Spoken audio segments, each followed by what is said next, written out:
Before Trump and the MAGA movement, the women of Afghanistan were able to move freely, live their lives, go to school, drive, hold positions of power, open their own businesses, basically be like you and me.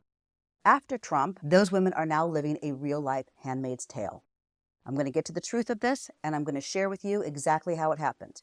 So stay tuned. Welcome back to Political Critical Thinking. I'm Stephanie Beninati, and let's get to the truth of what happened in Afghanistan.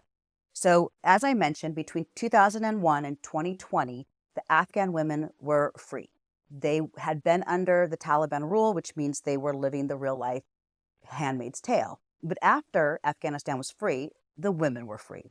They lived a life like you and me. They got to go to school. They drove cars. They opened their own businesses. They lived a normal life like a real democracy. But in 2020, Donald Trump released 5,000 Taliban. Nobody really knows why they released 5,000 Taliban. What they said was that they were trying to create some sort of stability as they withdrew from Afghanistan. Now, I'm not an expert on the Middle East, but to me, releasing 5,000 Taliban without talking to the Afghani president about it and having him in the negotiations does not seem like a recipe for stability. So the Afghani president ended up fleeing, unlike Zelensky in Ukraine, which stayed and fought the Russians. Basically, once the Taliban were released, little by little, they just made their way to the capital. There's no reason to release them without putting some sort of structure or rules behind it. There's also no reason to release them without having the Afghani president there negotiating that release. It was fucking stupid. The reason he did it is because they do not want democracies. They want to destroy democracies. They want to destroy women. The women are decimated. They're decimated in Afghanistan. And the so-called liberal media barely talks about it. They barely even bring it up. This should have been like front and center of the election, and it wasn't. And it's fucking disgusting. So these are things what I'm trying to explain to people. And we have to, as a community who does not want MAGA rule, does not want the Republicans controlling our lives, we need to get better at having these conversations. Do you know how many Democrats I talk to who know about the Taliban release? Almost zero. But they do know about Joe Biden's withdrawal from Afghanistan. But please keep in mind, that was because of Donald Trump's doing. He set the timeline. He withdrew the troops down to 2,500. It was Donald Trump's mess that Joe Biden inherited. But guess who gets blamed? Because the so-called liberal media only wants to look at the Democrats and what they do wrong. Because who's liberal media really owned by? That's going to be, again, another video, but we're going to look into the media and who actually owns those companies and who actually is controlling those companies. We need to start getting our information from pro-democracy sites. These are people that are pro-democracy who actually have documentation and understand how the media works and understand how investigative journalism works and can get the real news out there.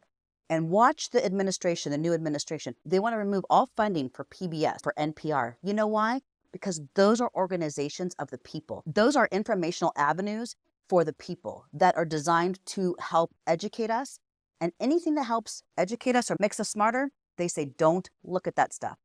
Fake news, don't look at it. It's fake. We don't trust you to discern between the two. Don't look at it. Keep your eyes closed. Remember the Wizard of Oz? Don't look behind the curtain. Yeah, because you'll see the truth. Look away. Don't see the truth. That's fake. That's fake. That's fake. Don't be educated. That's what the Republicans are saying. That's what MAGA's saying. The Democrats, we want to give you all the information. You decide. We trust you to be smart enough to figure it out. The religious extreme has always wanted to control women. Always. It's not about being pro-life. It's not about being pro-children, the unborn children. It's about controlling women. Every religious zealot group has wanted to control women. It starts with controlling women. Then it starts with segregating the groups, segregating them into these people are evil, these people are bad, these people are against us and want to come take our religion away from us. We must fight them. This is a pretty standard way to behave and how to get people to be on your side and to fight against other people who, quite honestly, aren't fighting against you. They're just trying to live their lives. But that's how they throw the first stone, pick up the first sword, make the first piece of legislation, to limit your interactions in the world, to limit your ability to move freely, because they make people afraid that you're coming after them. So we, people, our little community, we need to get smart. We need to have talking points. Again, like I say in all my videos, we're not going after MAGA. MAGA has lost their brains. Their brains have fallen out of their heads. But we need to go after the 100 million or so people who are disengaged, who do not vote, who voted third party. And yes, there might be a small percentage of people who voted for Trump and then Joe Biden and then Trump again. Those are the people who can be swayed. Do not try to go after your Uncle Sal, who is just a hateful, angry racist and always has been. And Trump just gives him the ability to be more hateful and more angry. Don't go after him. Don't try to have conversations with him. He doesn't matter anymore. He's gone. Go after the people and have conversations with people who you can give these little bits of information to and explain to them what's going on. That's who we can reach. We've got 2 years, people, 2 years to step up and make a change if we get that opportunity. The only way we get that opportunity is that MAGA and the Republicans can't get their shit together to enact what they want to enact. So these are the things that we need to understand. We need to show them how they are little by little encroaching on our freedoms. Right now, women this is the biggest group I can show you by far who they're trying to take advantage of. But that's also the LGBTQ community, immigrants, people of color, anybody who's different than them, right? They've made DEI a whole terrible word, but these two videos, part 1 and part 2, are MAGA and Trump's war on women.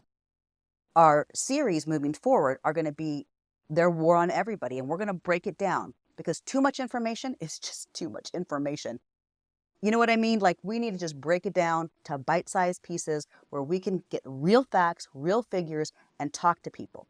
So always remember the Afghan women. Look at where they were and look at where they are today. They are living a real-life Handmaid's Tale. That is us. That is us.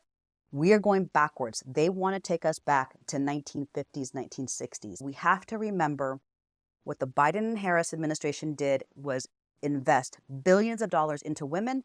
And what the Trump administration is doing is trying to strip women from opportunities. You straddle women with unwanted pregnancies, do nothing to make the men responsible, and then you make the women responsible for those children without providing any type of assistance. You're just going to make a whole bunch of women poor, dependent, and unable to fulfill their true potential. That's what they're trying to do.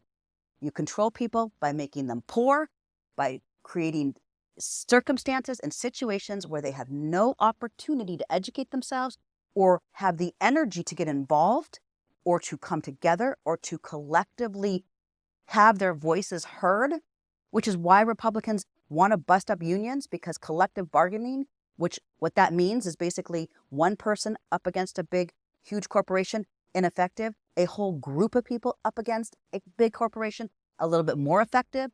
When we come together as a country, together to collectively voice our concerns, then we are more powerful.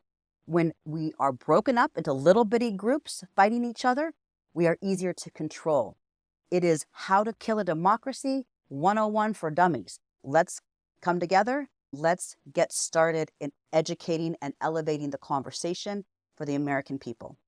I look forward to seeing you guys in the next video. Thanks for joining me.